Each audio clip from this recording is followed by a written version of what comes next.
At AARP, we believe that what we do for all. We focus on issues that matter to people age 50 plus and their families. But at the end of the day, those same issues help create stronger, more livable communities for everyone. In this voter guide, you'll hear directly from candidates running for local office. These are the leaders who will help shape what our community looks like in the years ahead, from housing and transportation to public safety and neighborhood services. Because when it comes down to it, local policy matters. In fact, some of the most important decisions that affect our daily lives are made right here at the local level. While Sioux Falls is prioritizing active transportation opportunities, pedestrian deaths and serious injuries remain a concern for residents we surveyed, including recent fatal crashes and hit and runs. What specific measurable goals will you commit to for reducing pedestrian deaths and serious injuries during your term? Walking home should never be a case of life or death. Crossing our streets shouldn't be dangerous. But for too many people in our community, that's a reality. When I was a kid, walking to Garfield Elementary from our house on 50th and Holly, I saw that every day. Cars just whizzing by. And today as an adult, I ride a motorcycle around town and I get to see, just how bad some of our streets are, where blind spots are in certain areas, and just what drivers just don't notice. But that's a reality for pedestrians every single day. And there's some really good news though. With DTSF and AARP, we've taken the steps to do things such as creating bump outs, more visible bike lanes, road diet studies to try and improve walkability for everybody. But there's more to be done. Our goal really should be 0 deaths, 0 serious injuries. And we can do that because we're a community that works best when we look out for each other. So what I would hope to do is focusing on intersections that are the most dangerous. Shortening streets if we need to, access to better lighting, better crosswalk signals, things that protect our children, elderly, and most vulnerable, because walking home shouldn't feel like a danger. And everyone deserves the ability to walk home safely, because this is the city we're building together, right? I'm originally from Watford, Hertfordshire in England. Walking is a big thing over there, and being able to safely walk around within your city is vital. In Sioux Falls, there are 2 things that we need to focus on to make this a safe place to walk and to be a pedestrian. The first one is doing a traffic study to find out where those hot spots are and how we can commit to getting to 0, the measurable goal of 0 deaths and 0 serious injuries for pedestrians. We need to do a traffic study, and let's make sure we see where those hot spots are. Where are the near misses? Where are the fatalities? Where are the serious injuries?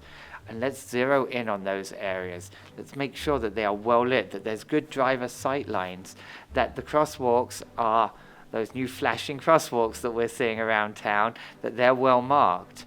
That's important. Let's reduce issues in those hotspots. The second thing is public safety, working with law enforcement, because a lot of these injuries happen with impaired drivers, reckless drivers, or distracted drivers.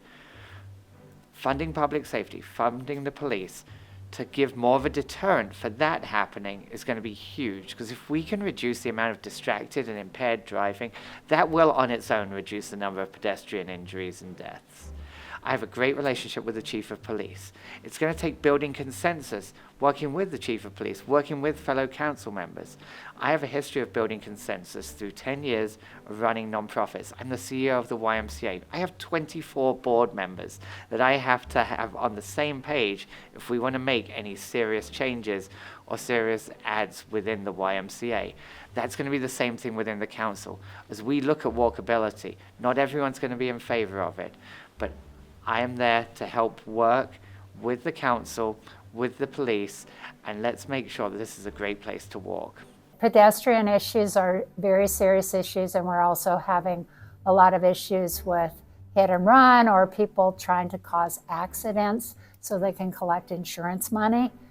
Those are all very serious issues, but I think we kind of have a broader crime issue that we need to try and address. And it's affecting all these things, including the things you just mentioned. Area Vibes has given Sioux Falls an F crime rating, and that's based on FBI data. So I think we have a couple of things that might be root causes that are causing part of our problems. And I like to get to the root cause of the problem so we can address the issue in kind of a broader way. One of the problems we're having is with rehabilitation in our prisons, and about 50% of the people that come out of prison are committing another crime shortly after leaving prison. So one of the things we need to focus on is making sure they're fully rehabilitated, so when they come out, we don't have all these issues, including the pedestrian, the car-to-car issues we're talking about.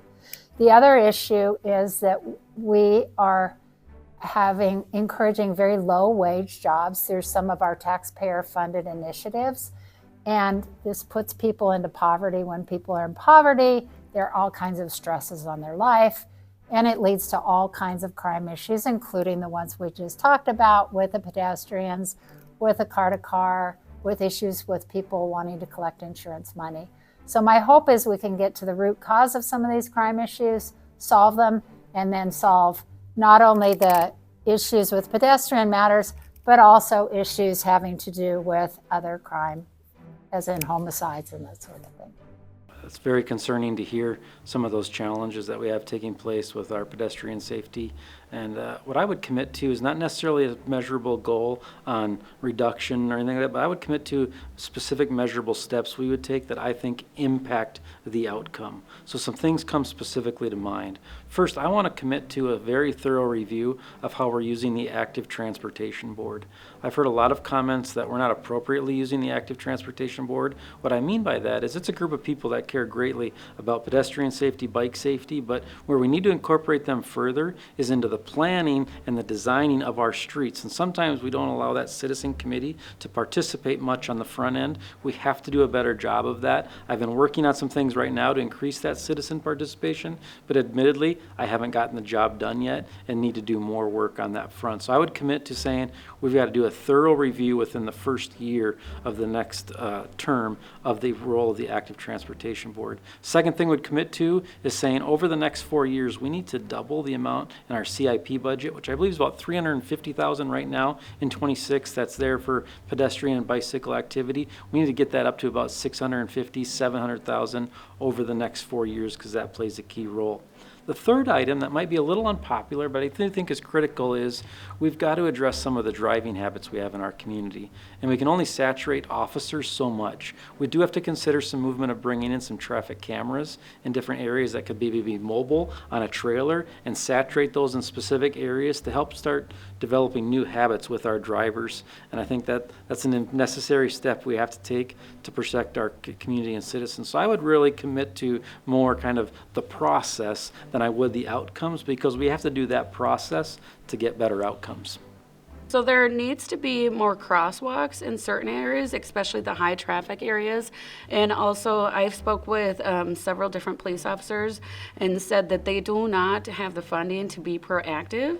So I would increase funding so the police are proactive, so they could be like for instance, downtown, there's a lot of those kind of accidents downtown and people biking. And then other areas of the city, so the police can be out there. And speed bumps, like let's say Veterans Parkway, 57th Street, where people are speeding a lot, put speed bumps in certain areas, and then the signs on the side of the street that say that they have to slow down as well. Thank you for taking time to watch this voter guide. We hope this helps you stay informed, engaged, and ready to take part in building a community that works for people of all ages. Stay connected with AARP South Dakota at aarp.org/st. And remember, Election Day is Tuesday, June 2nd.